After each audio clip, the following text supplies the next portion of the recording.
Alright, so it's a day 15, day 15, and we've got this thing conquered. So we've got some site cleanup we're out here doing today, a little detail work like this gas line. We still have to clean up a lot of our blocks and things like that we have laying around, and sort of our trash that we've had from the job site. So we're working on that today, cleaning all this stuff up. Of course, we're going to have to put the fence back together. On this side, we've got some grading work to finish up. A lot of this stuff was left over from the concrete guy. He got his project finished, and you can see they put the new water slide in.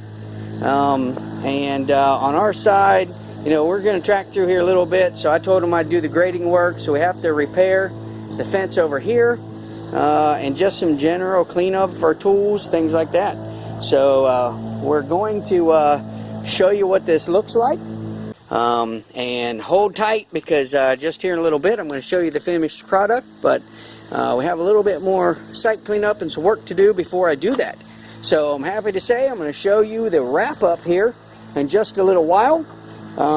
It is our final day on this project, and we've made it. We got it all done, and it looks great. So keep watching here. In a second I'm going to give you this wrap up,